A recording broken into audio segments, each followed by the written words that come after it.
So this is the well target model. This is a model that we have that projects what production should be for today, as this is a daily aggregate issue and understanding what should be actioned, but also meant for reporting. This model focuses on holding where production should be, and if production drops off, it quantifies that gap, and that gap is deferment.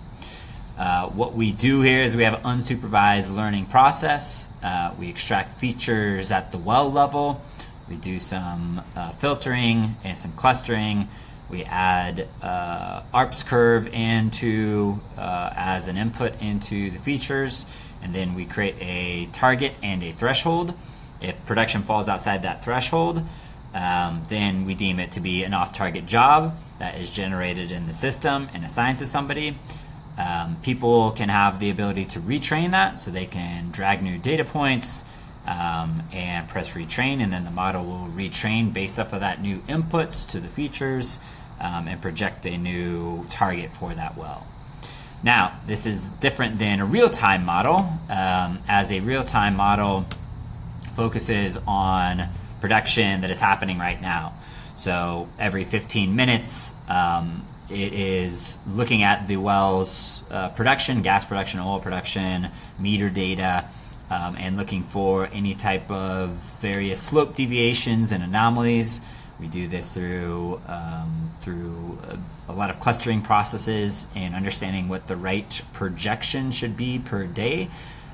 This is a little bit more complex as it seems, because with plunger wells and any cyclical wells, this is harder to get a benchmark and a baseline of what that is and pair that up with what the well should be producing. So a real-time job is more so an intraday job that is happening right now as production is degrading.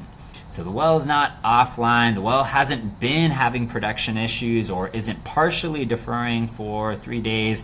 It's an issue that is happening right now. So for example, a loading event where the well is loading, so it's getting to a state where it's going to be hard to be recovered through any set point change or any type of on-site fix, but it's not lost just yet, right? So this is all your preventative jobs, all your proactive jobs that real-time model is showcasing and assigning to a user. This is also different from a set point optimization model. So a set point optimization model is focused on plunger wells, focused on cycled wells, any cyclical patterns that is happening. And what this model is doing is extracting the peaks, the troughs, the on times, the off times, the slopes of each one of these cycles, understanding how it relates to line pressure, all the environments of the other SCADA signals that are coming in. And then we do some modeling on each one of those cycles to extract what is the appropriate stable set points that enable the right cycles at the highest production. And so this is a set point job that's in the system.